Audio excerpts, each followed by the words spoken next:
sulitkan mereka. Hampir-hampir mereka tidak mampu melaksanakan. Baik, selesai kita dah kongsi. Jangan jadi seperti itu. Sekarang kita nak pergi, kalau anda pergi melihat buku anda tu kan, buku yang ini kan, ni melintang ni Tuan Fazrul dia akan berangkat haji tu. Doakan dia. Ya, Tuan Fazrul akan berangkat menunaikan haji. Jadi apa kata dalam carta tu? Kan, nanya dia. So, ada yang bawaan. Muka surat berapa tu? Tak ada muka surat. 2. Muka surat 2. Ataupun pergi tengok terus pada lembaran tu. Al-Baqarah.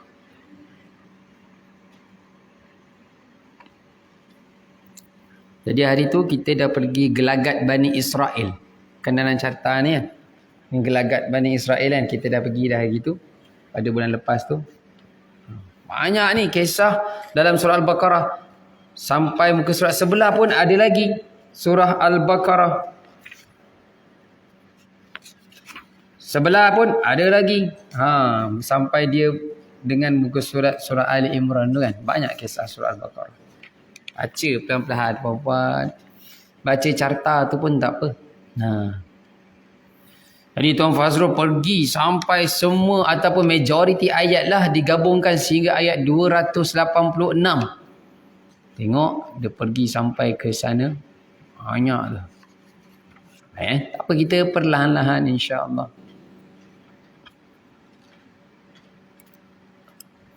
Jadi sekarang ini kita pergi tengok pada bahagian atas ni.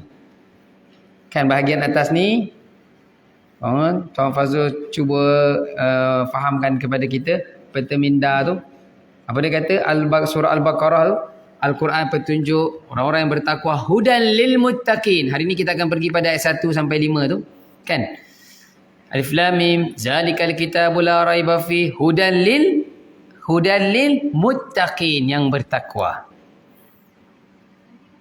Akhir surah ini kata Tuan Fazrul, di akhir surah ini menekankan Allah Subhanahu Wa Taala tidak membebankan sesuatu yang kita tidak mampu. Apa ayatnya? Ingat tak ayatnya? Ayat terakhir surah Al-Baqarah, la yukallifullahu nafsan. Semua kita hafal illa wus'aha. Jadi Tuan Fazrul nak bagi tahu begini, cuba bayangkan kita bayangkan, masing-masing bayangkan ayat yang di awal-awal surah Al-Baqarah sebut tentang Alkitab tidak ada keraguan padanya dan dia menjadi hidayah, petunjuk kepada orang yang bertakwa. Dan itu ayat yang di awal surah Al-Baqarah. Penutup surah ini pula adalah la yukallifullahu nafsan illa wus'aha.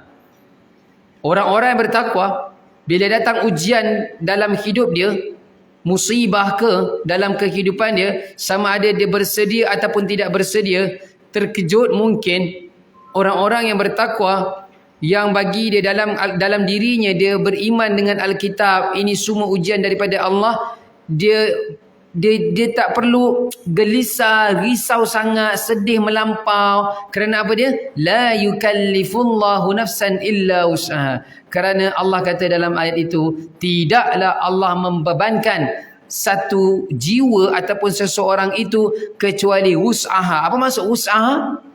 Dia mampu laksanakan, dia mampu hadapi ujian tersebut. Jadi kan ada biasa kita dengar, ada orang bila ditimpa ujian, dia kata, apa salah asyik aku je? Apa salah, kenapalah asyik saya sahaja? Yang ni tak selesai, mari datang lagi yang lain. Sepatutnya kita yang berhadapan, contohnya itulah kita yang berhadapan keadaan seperti itu, yakin dan percayalah kita adalah yang paling layak Allah pilih kita untuk berhadapan dengan ujian tersebut. Orang lain tak layak. Tanda Allah sayang pada kita. Tinggal lagi carilah bagaimana cara untuk menyelesaikan masalah ataupun ujian tersebut. Apa lagi kata Tuan Fazrul? Allah Subhanahu Wa Taala bersumpah dalam carta yang anda nampak itu, ayat 1 sampai 2, yang bersumpah dengan Al-Quran itu. Nanti kita akan pergi kepada ayat 30 pula, manusia terbahagi kepada 3, apa dia? Begitu Tuan Fazrul buat carta.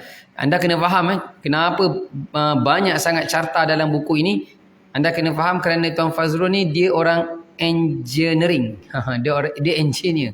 Dia belajar di US, dia engineering. Bila dia balik nak berkongsi ni, jadi dia akan bawa dia punya cara pemahaman dia begitu. Tak apa, saya bantu untuk fahamkanlah sama-sama. Baik. Perempuan, kita buka Al-Quran ayat 1 sampai ayat 5. Kan saya janji bulan lepas kita akan pergi hari ini ayat 1 sampai ayat 5. InsyaAllah semua kita hafal ayat ini. Saya yakin semua kita hafal ayat ini. Boleh Perhatikan, saya baca terjemahan teruslah. Sebab pun kita dah hafal ayat ni. Jadi kita lihat terus terjemahan serta apa pengajaran yang boleh kita ambil. Firman Allah Subhanahu wa taala, Alif Lam Mim. Kitab Al-Quran ini tidak ada keraguan padanya. Menjadi petunjuk. Kalau dalam bahasa Arab petunjuk ni apa dia? Hudan ataupun hidayah. Orang kita pun guna perkataan hidayah. Itu petunjuk. Bagi siapa? Bagi mereka yang bertakwa. Siapakah orang-orang yang bertakwa itu? Iaitu mereka yang beriman kepada yang gaib. Apa antara perkara yang gaib? Alam akhirat, alam barzah, syurga, neraka. Apa lagi perkara yang gaib, perempuan? Malaikat. Banyak perkara yang gaib boleh kita fikirkan. Siapa lagi ciri orang yang bertakwa? Yang mendirikan solat. Lagi, dan menafkahkan sebahagian rezeki yang kami berikan kepada mereka. Apa lagi ciri-ciri mereka itu? Mereka yang beriman kepada Al-Quran yang diturunkan kepadamu Muhammad dan kitab-kitab yang telah diturunkan sebelum engkau. Adanya Taurat, adanya Zabur, adanya Injil, adanya suhuf-suhuf yang lain, dan mereka yakin akan adanya hari akhirat. Perempuan, berapa banyak ciri-ciri orang yang bertakwa dalam awal surah Al-Baqarah ini? Kalau boleh kita ulang semula. Yang pertamanya beriman dengan perkara yang gaib, mendirikan solat, menafkahkan harta. Lagi apa dia? Beriman dengan Al-Quran, dengan kitab-kitab yang sebelum Al-Quran. Lagi apa dia? Beriman dengan hari akhirat. 6 ini, keenam ini adalah ciri ataupun perkara yang mesti ada dalam diri orang yang bertakwa. Orang yang bertakwa ini bagaimana? Itulah yang 6 tadi. Dan apabila ada keenam-enam ini dalam diri dia, dia adalah yang mendapat petunjuk hudan. Sebelum kita pergi lebih detail dalam setiap ayat 1 sampai 5 ini, puan-puan, untuk pergi itu dulu kita kena kembali sekejap pada ayat ke-6 surah Al-Fatihah. Penting. Ayat ke-6 kita kembali sekejap dalam surah Al-Fatihah. Kan kita membaca ayat ke-6 ini merupakan doa. Ayat ke-6 surah Al-Fatihah ini dia bukan ayat yang biasa. Dia merupakan doa. Kita doa berapa kali minimum dengan ayat ini? 17 kali. Dalam 17 rakaat kita. Itu yang wajib sajalah solat. Kalau kita tambah solat-solat yang lain, anda tahu berapa solat sunat yang anda buat. Apa kita doa dalam ayat itu? Ihdinas siratal mustaqim. Wahai Tuhan kami, berikan hidayah, ataupun dalam bahasa Melayu dia, berikan petunjuk kepada kami jalan yang lurus. Jalan yang lurus. Cuba tengok, walaupun anda hafal, kita hafal surah Al-Fatihah tu, cuba tengok dengan lebih lagi. Tengok dengan mata kita, kalimah al-mustaqim ni ada perkara lagi yang kita nak kongsikan. Cuba tengok. Kita doa apa dia? Biasa terjemahan yang paling asas yang semua kita tahu adalah, berilah kepada kami, wahai Allah, petunjuk jalan yang lurus. Itu biasa kan? Betul tak? Itu biasa. Namun sebenarnya yang lebih sedikit dalam, ini maksudnya tafsiran ataupun tadabbur kita adalah, cuba anda perhatikan kalimah al-mustaqim. Ada kan nama orang pun Mustaqim pun ada. Tu Amirul Mustaqim. Nama anaknya kan. Okey. Lurus.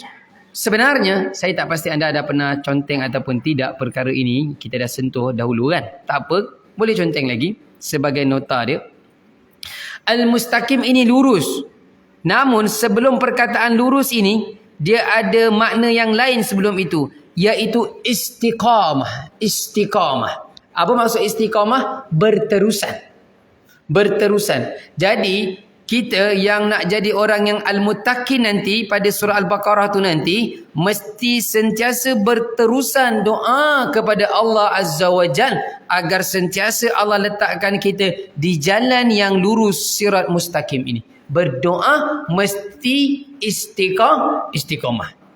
Ada orang ya, maafkan saya, ada orang bila dia dah rasa dia solat berjemaah selalu, semua kelas-kelas agama dia pergi, doa seperti ini baginya tak penting. Antara lagi doa yang penting di dalam ayat ke-8 surah Ali Imran, semua hafal mungkin, cuba sambung, Rabbana la tuzigh qulubana. Sambung. Nampak ada perkataan apa dia? Ba'da id hadaitana. Hadaitana, ada perkataan hidayah di situ. Rabbana la tuzigh qulubana ba'da iz hadaitana. Sambung.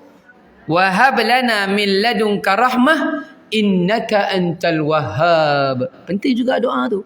Di mana doa tu terletak?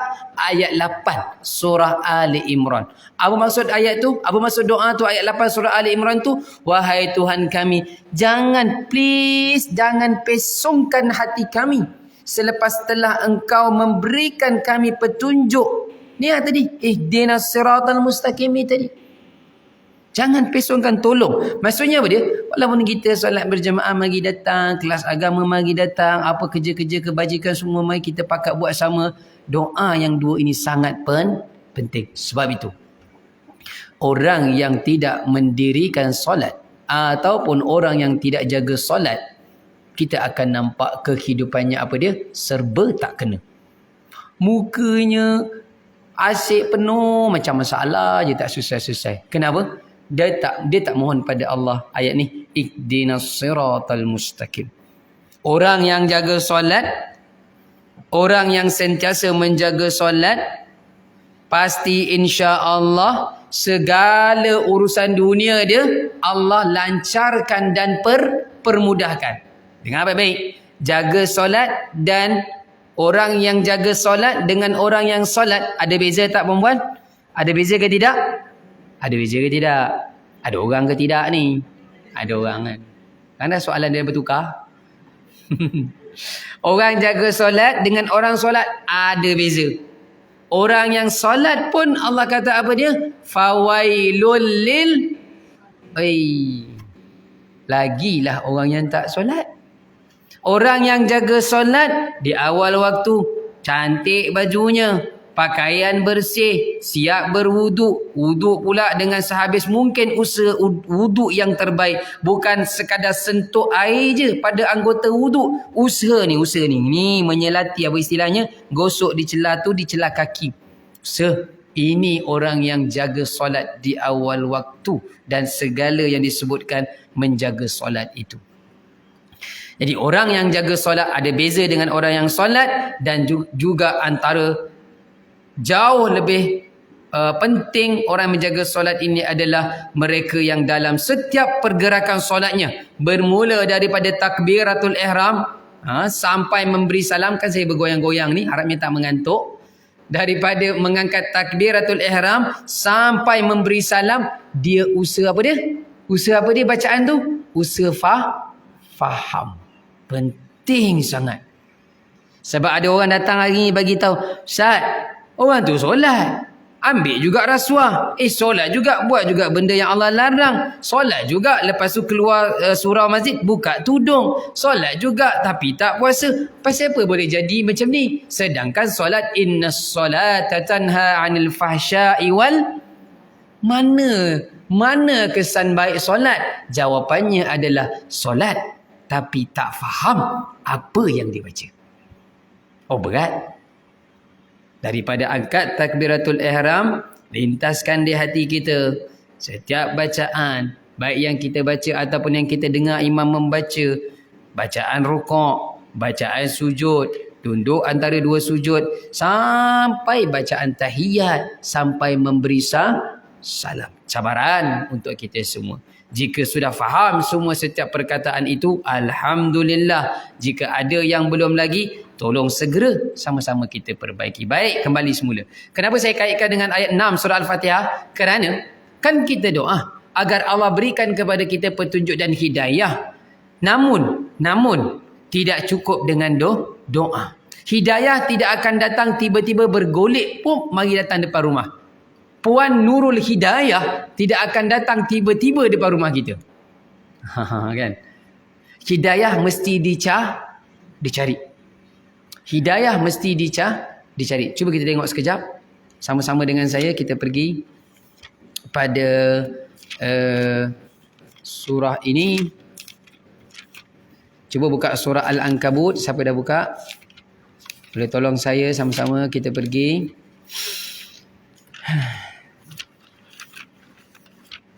Muka surat Al-Quran, muka surat 404. 404. Ingat baik-baik kita ni. Ayat yang terakhir dalam surah Al-Ankabut, hidayah mesti kena cari. Dia tidak akan datang tiba-tiba. Jangan ada orang kata, kenapa macam ni? Dah saya macam ni, Allah takdirkan begini. Pasal siapa tak nak berubah? Tolonglah hijrah berubah. Dah Allah takdirkan begini, macam mana lagi nak jadi? Tak, awak kena keluar. Cari hidayah, antaranya pergi menuntut ilmu. Cari hidayah, kena pergi masjid surah, solat berjemaah. Di sana ada ketenangan. Dah jumpa dah muka surat 404 perempuan? Apa ayat yang terakhir dalam surah Al-Ankabut itu? Ayat 69 kan? Walladzina jahadu fina lanahdiyannahum. Tu ada perkataan hidayah. Lanahdiyannahum subulana wa innallaha lama'al muhsinin. Tolong pegang baik-baik ayat ini perempuan. Kata Allah, dan orang-orang yang berjihad untuk mencari keredaan kami. Berjihad ni jangan bayangkan pergi berperang je. Yang angkat senjata tu bukan. Berjihad ini maksudnya apa juga? Bersungguh-sungguh. Dan orang-orang yang bersungguh-sungguh ataupun yang berjihad untuk mencari keredaan kami, nescaya kami akan tunjukkan. Itu hidayah ada tu, tunjukkan. Kami akan tunjukkan kepada mereka jalan-jalan kami. Apa maksudnya ni? Jalan-jalan kami. Allah permudahkan segala urusan dunia dia. Allah permudahkan. Untuk dia mudah dunia satu hal. Untuk dia faham agama pun Allah mudahkan. Tapi kalau kita duduk saja, tak buat mencari ilmu, tak usaha seperti ayat ini anjurkan, memang hidup akan susah. Lanahdiyannahum subulana wa innallaha lama'al muhsinin. Dan sesungguhnya Allah beserta orang-orang yang berbuat baik. So jadi tolong ingat baik-baik ayat yang terakhir dalam surah Al-Ankabut itu. Baik, kita lepaskan perempuan ayat itu. Kita kembali semula dalam surah Al-Fatihah dan Al-Baqarah ini. Baik, jadi saya katakan apa tadi? Orang yang mengangkat tangan ihdinas siratal mustaqim dalam solatnya, ihdinas siratal mustaqim, selepas habis salam tak boleh duduk saja. Kena keluar untuk cari hidayah. Dan jawapannya orang-orang yang berdoa kepada Allah pada ayat 6 surah Al-Fatihah itu, jawapannya dia berada pada 6 ciri yang kita sebutkan tadi dalam surah Al-Baqarah. Apa tadi kita sebut? Beriman perkara yang gaib, dirikan solat, infak apa yang dia ada, apa lagi? Beriman dengan Al-Quran, beriman dengan kitab-kitab selain Al-Quran, kemudian beriman dengan hari akhirat. Inilah antara usaha untuk seseorang itu mendapat hidayah. Ini jihad dia. Ini kesungguhan yang dia tunjukkan. Nampak kaitan itu puan-puan? Dan dia dalam keadaan bagaimana tadi? Mustaqim. Bagaimana tadi saya katakan? Istiqamah. Berterusan. Jangan lupa doa ya pada ayat ke-8 surah Ali Imran tadi, dan saya yakin anda semua kita hafaz doa tersebut. Baca seorang-seorang lepas solat sunat pun tak apa. Rabbana la tuzigh qulubana. Baik, perempuan yang dirahmati Allah. Kita kembali pada surah Al-Baqarah ayat 1 sampai 5 ini. Ciri yang pertama, orang yang bertakwa dan dapat hidayah itu adalah alladzina yu'minuna bil ghaib. Dia beriman dengan perkara yang gaib. Sekarang bila disebut perkara yang gaib, apa yang tergambar dengan pantas sekali dalam fikiran kita? Perkara yang gaib antaranya. Apa perkara yang gaib? Antara yang boleh kita bayangkan terus dalam rukun iman sendiri ya, kan? dalam rukun iman yang 6 itu. Terus terbayang kita. Apalagi perkara yang gaib, alam barzah nanti, kawan saya baru meninggal 3 hari lepas. Meninggal nak bangun subuh, isteri dia kejut pukul 4 pagi. 3.30 4 pagi. Bangun, kejut, isteri dia bagi voice WhatsApp tu kan, letak dalam grup kami dengar. Dalam 1 minit suara dia. Dia kata, kejut, namanya arwah tu Zaki, senior saya di Madinah. Ketua kumpulan nasyid masa kami berada di Madinah. Dia kata, kejut suami macam biasa. Duduk dah. Duduk. Tapi kata, nak bangun. Pak, rebah terus atas lantai. Meninggal tentu juga. Perempuan yang dirahmati Allah. Terus ke alam barzakh. Terus meninggalkan alam yang sedang kita ada ni. Berada di alam yang lain. Juga perkara yang gaib. Allazina yu'minuna bil ghaib. Soalan saya sekarang, sama-sama kita kongsi supaya tak mengantuk. Soalan saya sekarang. Ketika kita pergi medical check up, mungkin ada di kalangan anda yang ada doktor yang anda biasa, doktor swasta ke doktor kerajaan yang biasa anda pergi. Doktor tu pesan, puan,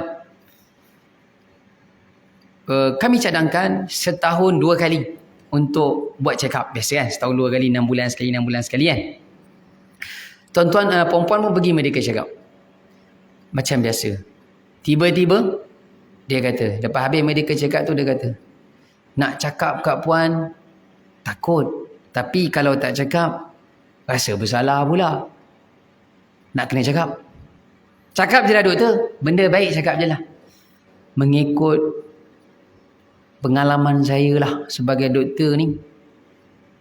Selepas kita medical check up, puan tinggal lagi sebulan je. Apa perasaan? Kenapa giling kepala? Nak giling kepala depan doktor? Apa maksud giling kepala depan doktor? Tak percaya ke? Habis nak percaya siapa? Memang ketentuan ajal tu di sisi Allah. Namun, kenapa pergi datang jumpa doktor tu? Kalau tak percaya dia. Masalah sekarang pergi jumpa dia. Dan apabila dia beritahu, jangan geleng kepala pula. Tak apalah nak geleng ke nak angguk ke, tu cerita lain. Soalan saya seterusnya adalah, apa perasaan anda saat disebut seperti itu? Cemas. Selepas cemas, apa yang kita akan rasa nak buat lah? Bila dia kata sebulan tu, apa yang anda plan nak buat sebulan tu? Oh, sebelum ni tak ibadah ke? Nampak? Macam-macam kan jawapan kita kan? Okey lah, bab ibadah selesai. Ada anak-anak, ada cucu.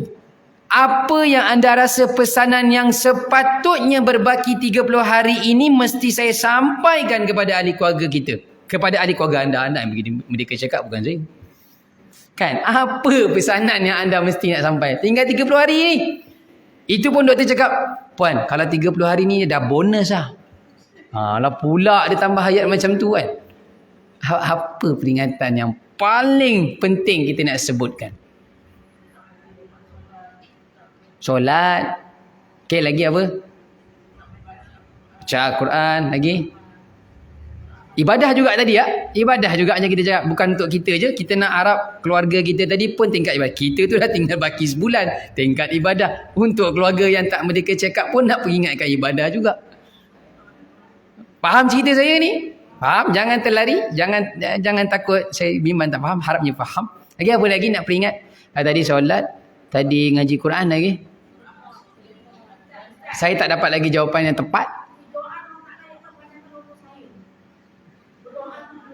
Alhamdulillah. Tak jumpa mereka check up pun doa juga panjang umur kan. Tambah lagi doa panjang umur tu kan. Minta kawan-kawan doakan lagi. Jamu orang makan. Macam-macam. Okey, soalan saya tadi kepada ahli keluarga. Pesanan kepada ahli keluarga tadi. Apa? Amal soleh. Dah macam-macam dalam tu. Banyak lagi kan sedekah. Nak mati nanti kan. Doa anak yang soleh. Jangan lupa kalau mama dah tak ada nanti. Kau doa mama setiap hari. Bukan kau tak doa selama ni. Bila mama kat dalam dah tak boleh berjumpa. Banyak kan lagi doa. Macam-macam kita pesan Namun saya tak jumpa lagi jawapan dia.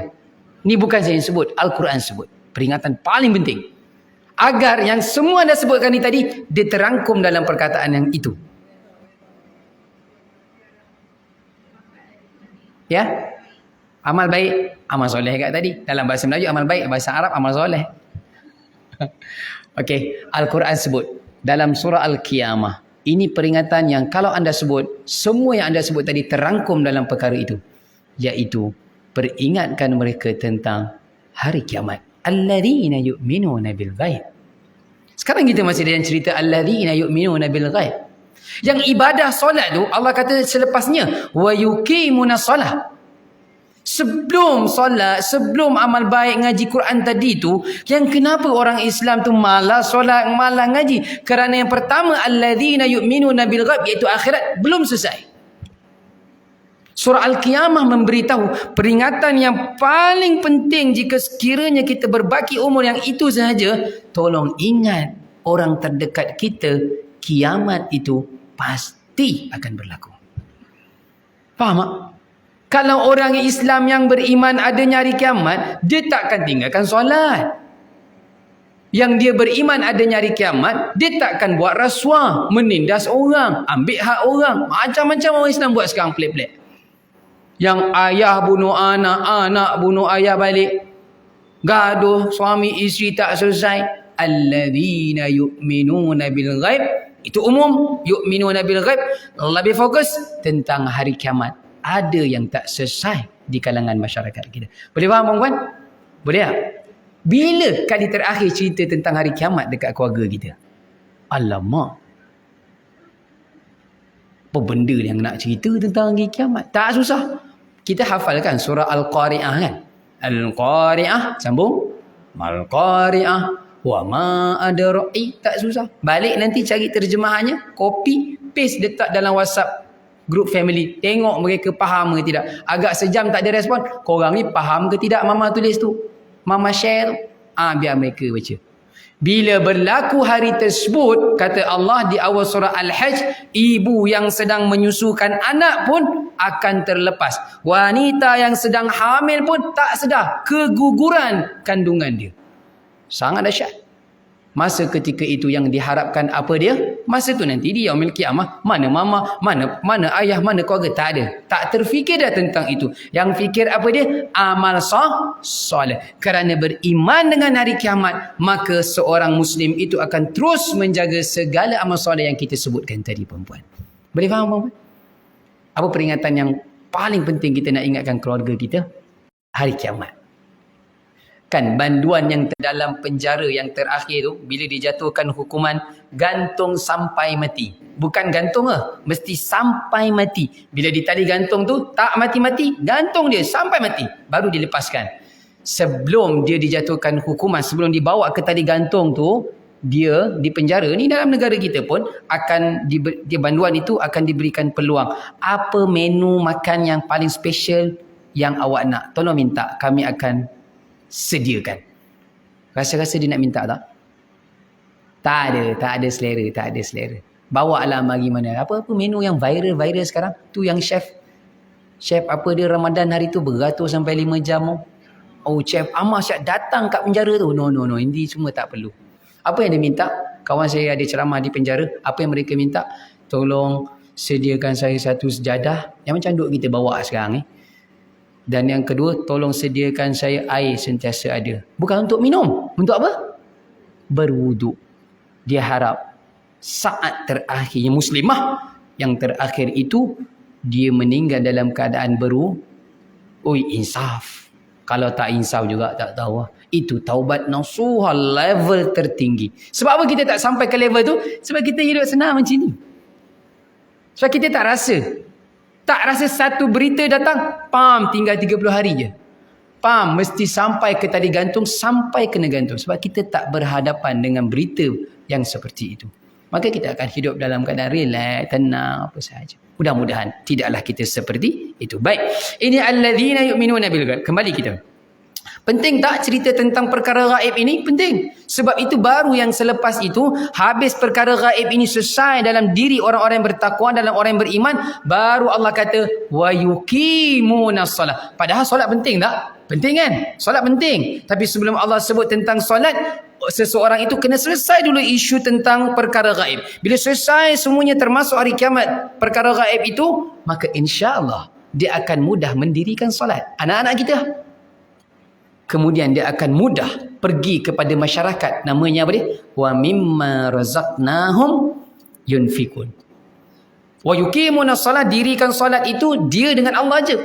Tetapi Islam tidaklah seorang Muslim itu hidup di atas dunia ini antara dia dengan Allah selesai. Tak cukup. Itu bukan Muslim yang sejati. Muslim yang sejati, dia pergi terus kepada masyarakat. Namanya wa mimma razaqnahum yunfikun. Minggu depan ya, antaranya sertai mana-mana korban. Jika kita mampu sertai, itu juga termasuk pada wa mimma razaqnahum yunfikun.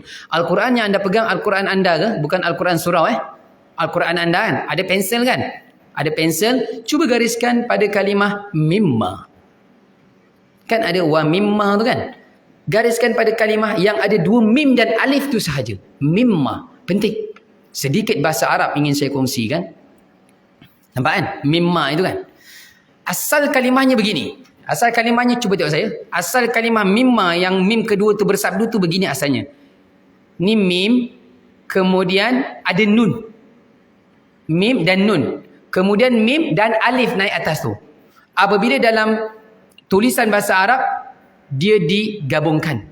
Digabungkan, dia ditukar menjadi sabdu dekat situ. Mimma. Apa maksudnya asalnya? Min.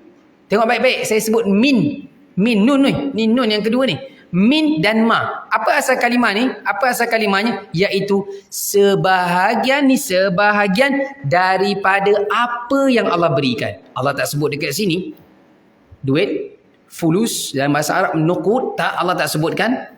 Allah tak sebutkan dekat sini berapa banyak al-buyut, rumah yang anda ada, as-sayyarat, apa kereta banyak yang anda ada, Allah tak sebutkan. Allah Maha faham. Apa yang kita ada ini Allah sebut mah, mim dan alif yang seterusnya itu. Maksudnya apa dia? Hari ini tidak ada seorang Muslim ataupun orang Islam yang boleh beritahu kepada kita, apa yang saya nak sumbang? Saya tak ada apa-apa. Nyawa yang anda ada, boleh bernafas ni, itu pun mah. Dan dengan kata lain, tidak ada seorang Muslim pun yang boleh berikan alasan, saya tak mampu nak beri apa-apa sumbangan. Saya tak ada apa-apa. Jika begitulah perkataan seorang Muslim, maka dia menidakkan kalimah Allah ini. Wa mimma razaqnahum yunfikun. Ada orang tak ada dari segi kewangan, sudut kewangan tak ada. Tapi idea ada tak? Ada. Boleh hadiri mesyuarat, bagi idea. Ada orang kewangan pun tak ada, idea pun tak ada. Tapi dia punya badan jauh lebih kuat banding kita. Yang lelaki lah. Sadu lagi, mari datang lah, tolong surau apa program-program logistik boleh bantu. Bantu juga. Mimma juga. Ada orang terbaring atas katil. Kaya. Terbaring atas katil. Boleh tak kita panggil dia tolong pasang kemah kat surau? Tak boleh juga. Apa yang boleh dia buat? Dia pegang phone. Anak dia pegang. Tek, tekan, transfer ke akaun surau. Boleh juga. Wa mimma. Ini maksud mimma. Boleh faham perempuan? Cuba gariskan tadi kalimah mimma. Dengan kata lain, tidak ada seorang pun Muslim pada hari ini, alhamdulillah, air sampai. Mimma. Terima kasih.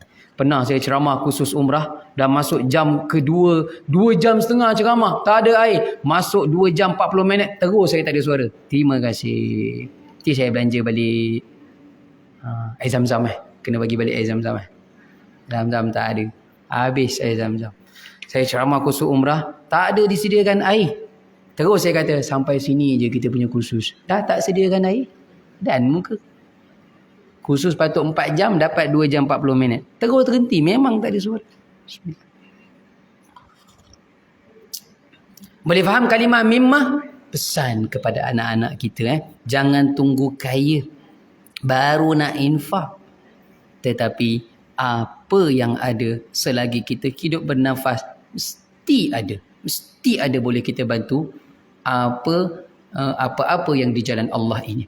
Baik Cuba tengok pula kalimah itu wa yuqimunas solah. Tadi allazina yu'minuna bil ghaib selesai. Wa yuqimunas solah. Terjemahan kita biasa apa dia? Kita terjemah apa dia? Wa yuqimuna. Kita terjemah mendirikan kan? Jangan terjemah tunai tak tepat. Tunai biasanya zakat, bab zakat. Orang yang mampu baru dia diwajibkan tunaikan zakat dia. Tapi bab solat ini hang kaya ke, pertengahan ke, tak mampu ke, fakir ke, umur berapa pun, macam mana kesihatan ke, kat rumah ke, kat surau ke, kat KPJ ke, pun kena solat. Sebab tu dia bukan tunai. Nama dia apa dia? Yuqimuna, iaitu dirikan. Cuba tengok ni. Ada tiang dalam surau kita ni. Ini namanya iqamah. Sekali lagi. Asal kalimah mustaqim tu. Yang tadi ayat 6 surah Al-Fatihah yang kita baca sirat al-mustaqim. Asal kalimah mustaqim itu daripada kalimah qama yakumu. Dia pergi. Wa yuqimunas solah. Dia pergi. Istiqamah. Sampai ke mustaqim. Nampak tak bahasa Arab ni? Berkait tak tentang solat kita? Istiqamah. Jadi tiang ni disebut sebagai qama, kan dalam hadis tu disebutkan as-salatu imaduddin. Solat itu adalah tiang agama. Ya, tiang ni ada berapa tak sempat kira. Mungkin 10 tiang ini. Tiba-tiba akak yang duduk sebelah ni dia berbisik kat kawan sebelah kat belakang. Weh, nampak retaklah tiang kat sini. Saya nak bersandar. Sebelum ni bukan tak pernah sandar. Pernah sandar kat tiang ni. Tapi hari ni rasa retak ni macam pertama kali nampak lah. Lepas tu dia pasing-pasing berita kat kawan-kawan sebelah semua kan. Makin besar lah retak ni. Ustaz tu kat depan seronok je dia bercakap. Saya kat tiang sebelah ni punyalah risau. Kan? Perempuan yang dirahmati Allah. Tersebar berita memang betul. Tiang ni ada masalah. Adakah kita masih maintain teruskan program kita dalam ni? Apa perasaan kita? Apa tindakan kita? Cepatlah sama-sama kita keluar. Betul tak?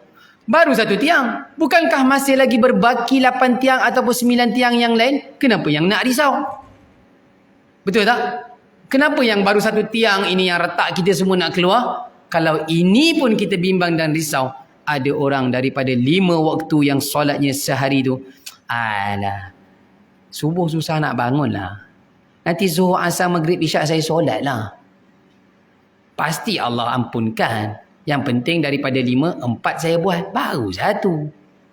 Kalau peperiksaan pun dapat 80%. Matematik Allah Azza wa Jalla. Bukanlah 5 tolak 1 itu jadi 4. Wa yuqimunas solah ini adalah daripada 5 waktu itu kesemuanya kena jaga. Dan malahan ya perempuan ingat lagi kisah peristiwa Isra dan Mi'raj? Ingat lagi peristiwa Isra dan Mi'raj? Betapa malunya Nabi kita sallallahu alaihi wasallam turun naik berapa kali? Ada dalam riwayat kata 3 kali, malah dalam riwayat yang lain menyebutkan lebih daripada 3 kali. Turun naik itu tujuannya minta apa dia? Daripada asalnya berapa? Tinggal 5 je. 45 sudah diskaun. Malu sangatlah tinggal 5. Bayangkan kalau 50 waktu tu Allah tak berikan diskaun, rasa-rasa kuliah ni akan terus ada ke? Tak sempat. Kejap baru nak mula, kita berhenti solat. Mula balik, kita berhenti balik. 3 kali solat baru selesai kuliah ni. Malu ataupun betapa baginda Nabi SAW tu bukan saja malu tu pengorbanan tu. Naik ke atas jumpa Allah balik, turun balik. Kata Nabi Musa dan Nabi lain, tak payah, naiklah balik Muhammad. Ini umat aku lagi besar. Tu kecil macam Firdaus tu dekat KL tu, lagi malas nanti naik balik Nabi kita. Tinggal 5 ni pun ramai lagi. Bukan solat 5 waktu maaf saya sebutkan saya dah sebut dah sebelum ni dalam kuliah kat sini yang lain tu. Maaf saya sebutkan, ada lagi yang solat Jumaat pun relax je dekat sana. Tak rasa apa-apa. Kalau solat Jumaat pun macam tu lah anak-anak Melayu Islam kita. Apatah lagi yang solat lain tu. Dibimbangi.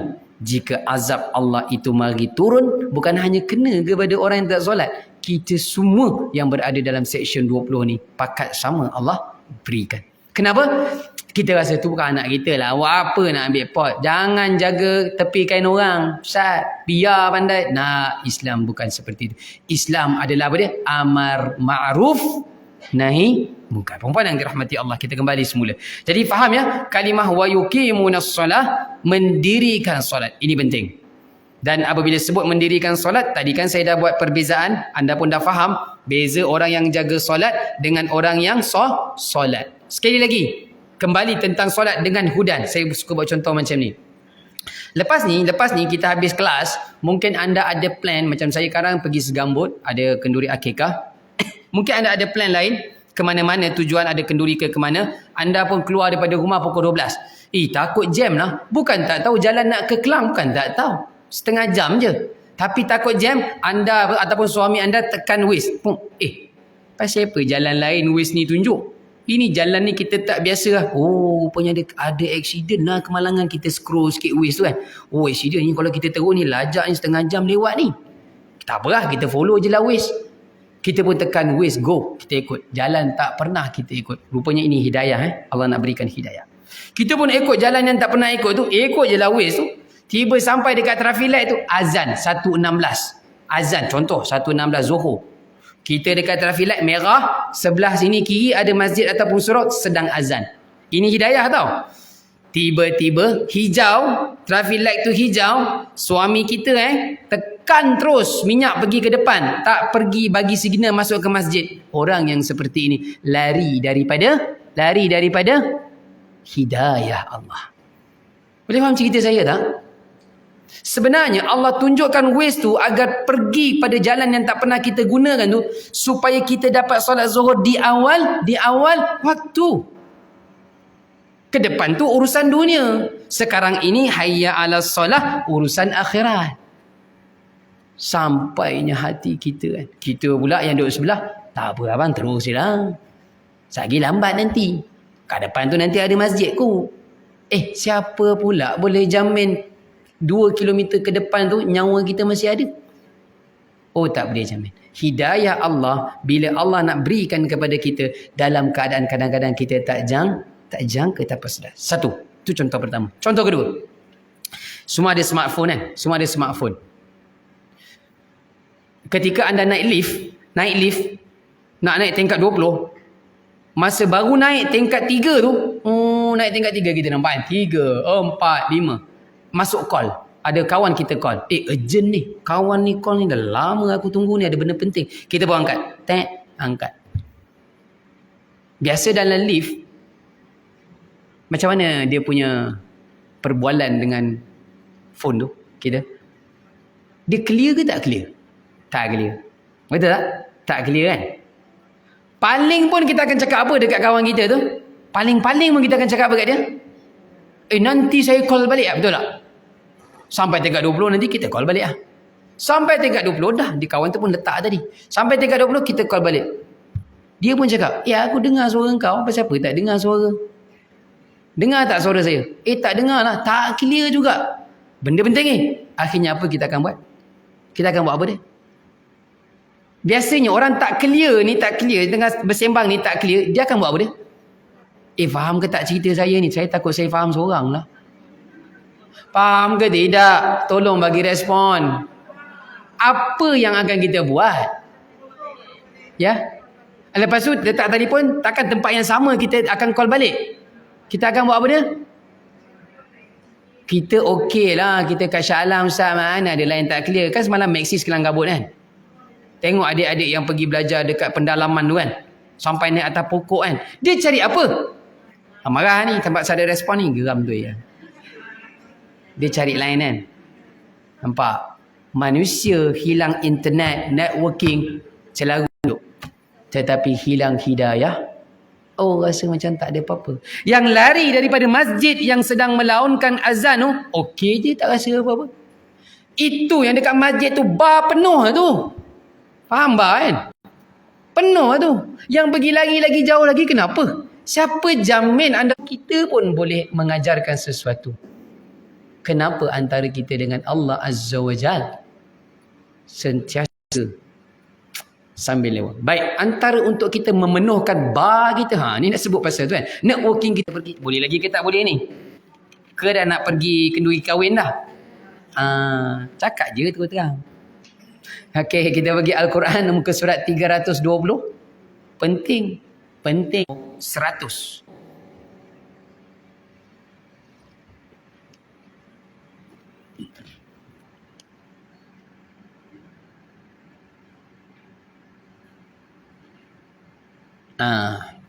Jumpa muka surat 319. Jumpa. Untuk faham ayat 100, kita baca terjemahan ayat 99 terlebih dahulu. Dengar baik-baik, saya baca dah. Kata Allah pada ayat 99 surah Taha ini, demikianlah kami kisahkan kepadamu Muhammad sebahagian kisah umat yang telah lalu, dan sesungguhnya telah kami berikan kepadamu suatu peringatan. Apa dalam Al-Quran anda? Ada tak dalam kurungan tu dia tulis Al-Quran? Ada tak? Ni. Pegang baik-baik kalimah dalam kurungan tu, iaitu kalimah Al-Quran tu kan. Kepadamu suatu peringatan, yakni Al-Quran daripada sisi kami, kata Allah. Ayat 100. Barang siapa yang berpaling daripadanya, yakni pada Al-Quran tadi tu, kata Allah apa dia?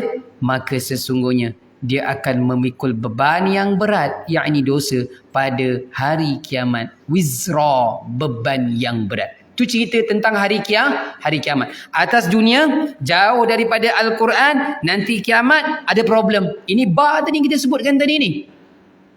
Baik, selesai. 99, 100. Pergi muka surat sebelah kita, ayat 124. Sama kurang lebih. Kalau tadi cerita dekat hari kiamat tu, Allah detailkan lagi nanti dekat sini, hari kiamat juga.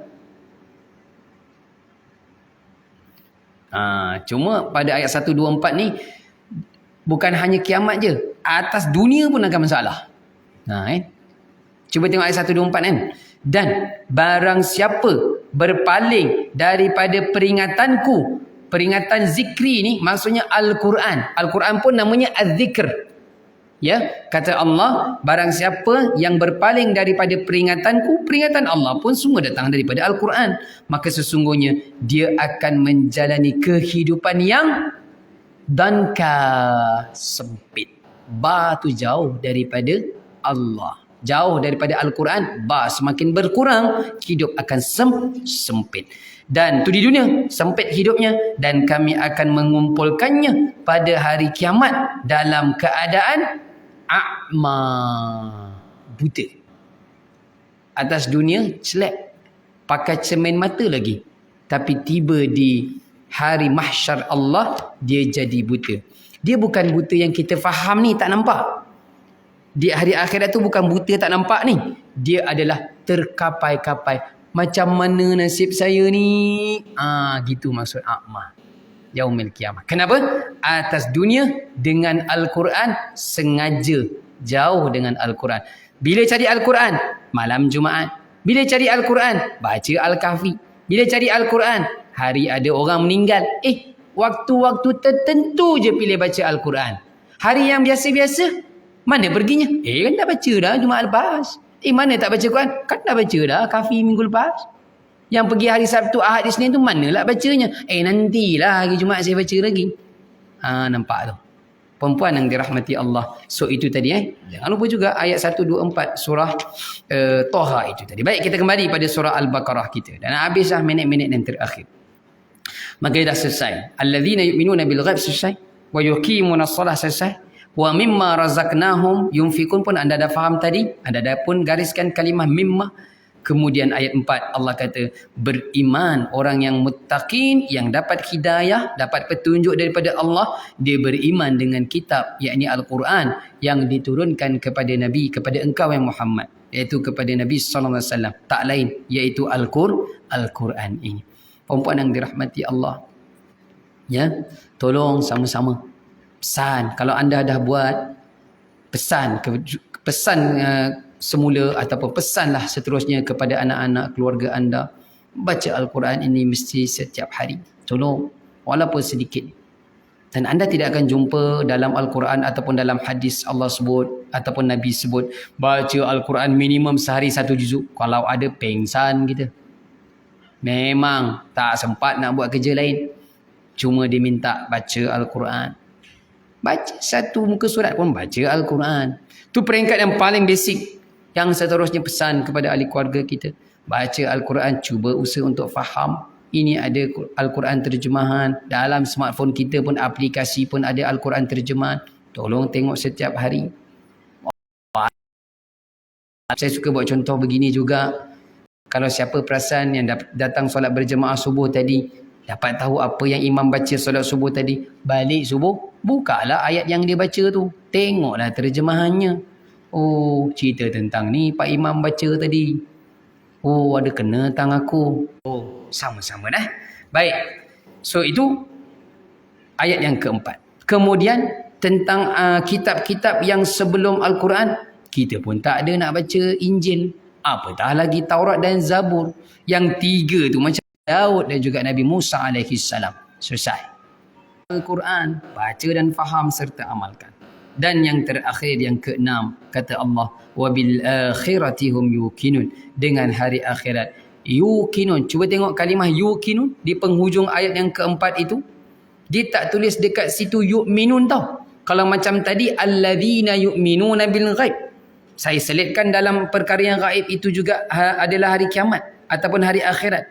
Sekarang Allah sebut di penghujung ayat 4 ni wabil akhirati hum yuqinun, bukan yu'minun. Apa beza yuqinun dan yu'minun? Ada beza. Yuqinun ini juga asal kalimahnya itqan. Pernah dengar tak perkataan itqan? Mungkin kita pernah dengar. Baju saya ni ditulis mutqin. Mutqin. Asal kalimah macam ni lah. Yuqinun dan itqan. Maksudnya apa dia? Benar-benar meyakini bahawa hari akhirat tu la raiba fi, tidak ada keraguan padanya dan dia benar-benar akan berlaku. Tu yang tadi saya tanya kepada kita semua. Apa peringatan yang akan kita berikan jika umur kita tinggal itu saja? Peringatan yang paling penting tadi apa dia? Iaitu apa dia? Peringatkan ahli keluarga kita tentang apa dia? Kiamat. Sebab ada isu yuqinun, ada isu yu'minun di kalangan orang Islam tentang hari kiamat tersebut. Ya. Bermula daripada surah Qaf. Saya bantu anda. Mana nak cari cerita-cerita tentang hari kiamat ni dalam Al-Quran. Dia bermula daripada surah Qaf sehingga juzuk ke-30. Surah Qaf itu pada juzuk ke-26. Ya? 26, 27, 28, 29, 30. 5 juzuk yang terakhir Al-Quran, terutamanya bermula daripada surah Qaf sampai juzuk ke-30. Itu semua majoriti, lebih 85 ke 90% cerita tentang hari kiamat. Cukuplah cerita tentang hari kiamat itu menjadi pengajaran ataupun membuatkan orang Islam itu terus beramal soleh. Ulaika ala hudam min rabbihim wa ulaika humul muflihun. Allah jawab, selesai 6 perkara di atas, kata Allah, merekalah orang-orang yang mendapat petunjuk dari Tuhannya. Merekalah tadi yang berdoa ihdinas siratal mustaqim. Selesai 6 perkara di atas tadi, bermula ayat 2 sampai ayat 5 tadi, mereka itu, kata Allah, yang mendapat petunjuk dari Tuhannya, dan mereka itulah orang-orang al-muflihun, yang beruntung. Puan-puan yang dirahmati Allah Subhanahu Wa Taala sekalian, itulah yang kita sempat pada pagi ini, sekitar ayat 1 pada surah Al-Baqarah ini sehingga ayat yang kelima. Tidak lain tidak bukan ia berbicara tentang hudan lil muttaqin, petunjuk dan hidayah bagi orang yang bertakwa. Siapakah ciri-cirinya? Anda boleh lihat pada ayat 3, pada ayat 4, ya, dan ayat yang kelima Allah ceritakan tentang mereka itu berjaya. Sebagai penutup kita pada hari ini dalam surah Al-Baqarah ini, jangan lupa amalkan 2 ayat yang terakhir dalam surah Al-Baqarah. Mungkin saya dah sebutkan Jun yang lepas. 2 ayat yang terakhir ini semua kita hafal. Bagaimana bunyinya, puan-puan? Amanar rasulu bima unzila ilaihi min rabbihi wal mu'minun sampai habis. Kemudian la yukallifullahu nafsan illa Dua ayat yang terakhir dalam surah Al-Baqarah ini dalam hadis riwayat Imam Bukhari dan Muslim, Nabi sallallahu alaihi wasallam sebut dengan hadis yang sahih itu, barang siapa yang membacanya sebelum tidur, dua ayat yang terakhir ini mesti sebelum tidur, maka Allah akan cukupkan kehidupannya. Allah akan cukupkan keperluannya. Dengan isu yang sekarang ni kan. Apa isunya sekarang? Semalam ke orang di Seksyen 20 okey-okey saja. Barang naik kan. Rasa-rasa bila dia dah naik, dia akan turun tak? Dia tak jumpa tangga turun dah. Lift nak turun rosak terus. Dia jumpa lift naik atas ke? Kan? Bacalah dua ayat yang terakhir ini, insya-Allah resah, gelisah dengan isu-isu yang seperti itu, Allah akan tenangkan. Apa kata Nabi? Siapa yang membacanya sebelum tidur, dua ayat yang terakhir dari surah Al-Baqarah itu, Allah akan campakkan dalam dirinya rasa cukup. Rasa cukup ni penting dalam kehidupan kita. Kenapa yang rasuah, kenapa yang makan hak orang? Kerana tidak ada rasa cukup. Tamak. Haloba. Tu bahasa apa dah? Kan? So, perempuan yang dirahmati Allah, mudah-mudahan apa yang kita kongsikan pada pagi ini ada sesuatu yang baik untuk diri saya dan kita semua. Saya mohon kemaafan di atas kekurangan terkasar bahasa. Panjang umur, murah rezeki, kita bertemu lagi pada Ogos akan datang. Sekejap je kan. Kalau tak saya ponting, setahun 12 kali. Kalau saya ponting, entah berapa kali je pertemuan. Jadi, tolong insya-Allah spend masa siap-siap. Bulan depan Ogos tu, kelas ni jangan skip. Adjust lah perkara-perkara yang lain tu selesai. Ya, supaya tak skip, tak ketinggalan kelas. Dan saya pun akan usaha sebaik mungkin untuk hadir. Kecuali kalau saya pergi umrah, tu saja. Nampaknya kalau September tu saya tak ada. Saya pergi umrah. Ogos online bagus juga. Idea menarik. Berlatar belakangkan Kaabah ataupun Kubah Hijau. Jangan ada yang ponting. Okey, insya-Allah. Amin. Begitulah serba sedikit yang dapat kita lihat pada surah Al-Baqarah itu, ayat 1 hingga 5. Selepas ini membacanya bukan hanya sekadar di bibir, tetapi faham apa isu yang Allah minta kita laksanakan dalam kehidupan kita seharian. Boleh perempuan? InsyaAllah. Amin ya Rabbal Alamin. Saya doakan agar Allah beri kesihatan yang baik kepada anda, berpanjangan dan berterusan dengan kesihatan yang baik. InsyaAllah dapat kita beribadah. Sakit-baki umur yang ada ini, banyak ibadah sebagai bekalan untuk kita bertemu dengan Allah Azza wa Jalla. Mohon maaf di atas kekurangan terkasar bahasa. Panjang umur, murah rezeki, kita berjumpa lagi. Terima kasih atas kehadiran dan perhatian. Aqulu qawli hadha wa astaghfirullahal azim li wa lakum. Wassalamu alaikum warahmatullahi taala wabarakatuh. A'udzu billahi minasy syaithanir rajim. Bismillahirrahmanirrahim. Alhamdulillahi rabbil alamin wassalatu wassalamu ala asyrafil anbiya'i wal mursalin wa ala alihi wa sahbihi ajma'in. Allahumma jam'ana jam'an marhuma wa tafarraqna min ba'dihi tafarruqan ma'suma. Allahumma ja'alil Qur'anal azim rabi'a qulubina. Allahumma faqqihna fid din wa 'allimna ta'wil wahdina ila siratikal mustaqim. Wa sallallahu ala sayyidina Muhammad wa ala alihi wa sahbihi wa baraka wa sallam. Walhamdulillahi rabbil alamin. Taqabbalallahu minna wa minkum. Jadi sebagai minit yang terakhir, izinkan saya seminit dua, kita akan berpuasa untuk Arafah itu hari Sabtu depan. Ya, walaupun jemaah tu wukuf pada hari Jumaat, tapi mengikut yang paling rajih, paling tepat adalah ikut dalam negara masing-masing. Hilal, iaitu anak bulan itu yang dilihat di tempat kita, berbeza di tempat mereka. Dan itu yang pertama. Yang keduanya, berkenaan dengan korban tadi, tolong sertai, fikir baik-baik, berbagi seminggu daripada sekarang. Sertailah di mana sahaja tempat yang anda tahu ataupun anda kenal.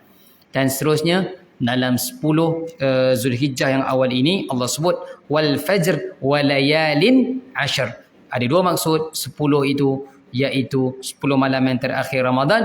Maksud yang kedua juga 10 yang di awal dalam bulan Zulhijjah. Perbanyakkan. Mungkin sebelum ini sedekah RM5 dalam 10 Zulhijjah ini, tingkatkan RM100. Contoh, tak mampu nak beli minyak, baik sedekah terus RM100. Contoh, yang penting tingkatkan. Ngaji Quran sebelum ini, sekarang 10 Zulhijjah tingkatkan. Dan begitu juga amal-amalan yang lain.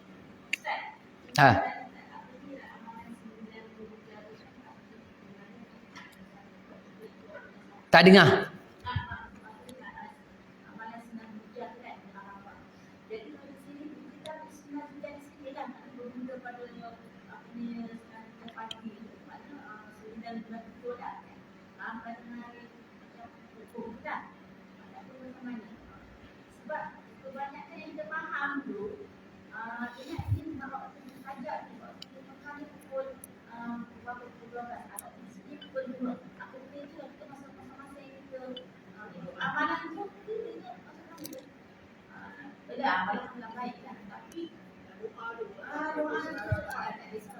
Dia macam ni je. Soalan dia sebenarnya macam ni.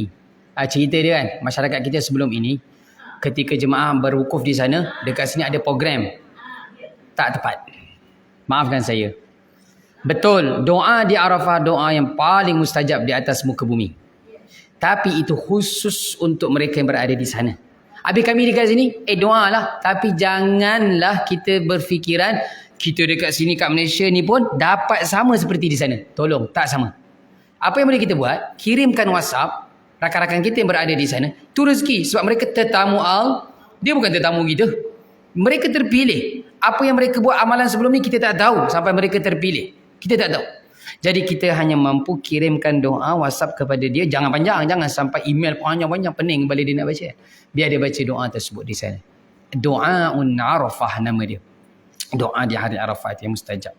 Bukan saya kata tak payah buat program, tapi tolong. Nak buat program, okey, ada tempat-tempat tu dia buat ceramah apa semua, okey. Tapi jangan sampai kita berprinsip, okey, pukul apa sana? Oh, sana dekat Arafah sana, mereka sedang berdoa. Sini pun kita sama lah. Dapat sama? Oh, dapat sama. Tuh, ini tak betul. Biasalah masyarakat kita. Tak boleh. Ini banyak kena perbaiki tau. Bagus, soalan macam ni bagus. Tolong InsyaAllah. InsyaAllah. Satu hari Allah akan panggil kita. InsyaAllah.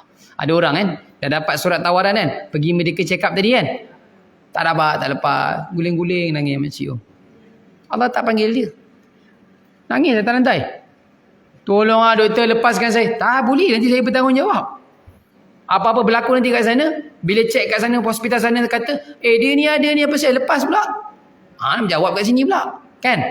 Tak lepas. Allah kata tak boleh, walaupun anda rasa saya boleh pakai package 80,000 saya boleh bayar. Allah kata tak boleh sampai.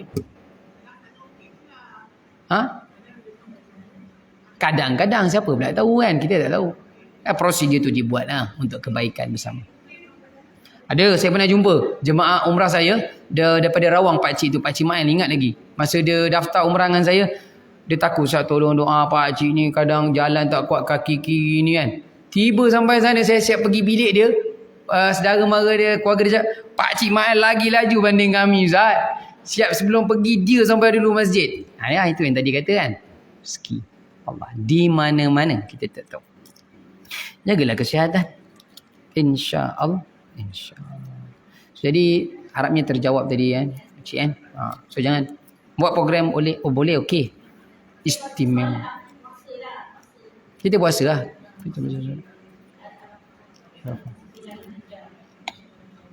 Boleh? Seterusnya ada sikit juga yang kita nak perbetulkan. Saya dah bagi tahu semalam kat Facebook saya. Setiap tahun adalah Haji Akbar. Duk viral kan? Tahun ni mereka untung Haji Akbar. Pasal apa? Duk wukuf hari Jumaat. No. Tidak ada sebarang dalil ataupun nas menyebutkan wukuf hari Jumaat itu adalah Haji Akbar. Dalam ayat tadi kita akan sampai dalam surah At-Taubah pada ayat 3 Allah sebut dengan jelas Yaumal Hajjil Akbar. Tafsiran di situ adalah setiap tahun siapa yang berada di Arafah dia dapat Haji Akbar. Ada haji yang kecil, namanya haji yang sughra. Itu adalah umrah yang saban tahun kita pergi buat. Tu yang saya pelik. Kalau negara-negara lain, mana dia sebut yang kata hari Jumaat tu wukuf tu, haji akbar? Negara mana yang suka sebut tu? Negara Malaysia. Sebab Malaysia semua boleh. Tapi kalah dengan Bahrain. Tak dengar.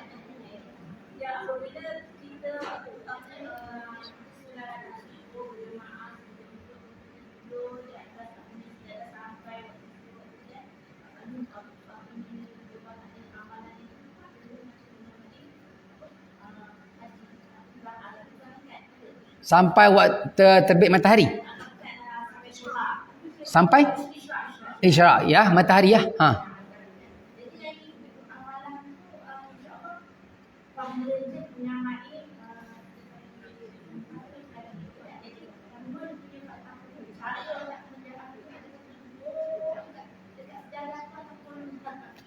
Saya tak tahu yang tu.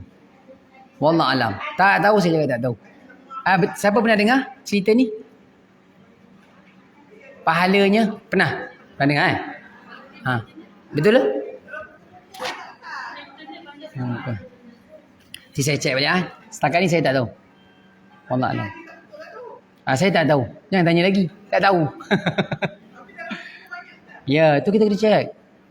Kalau betul, alhamdulillah. Bagus, masya-Allah.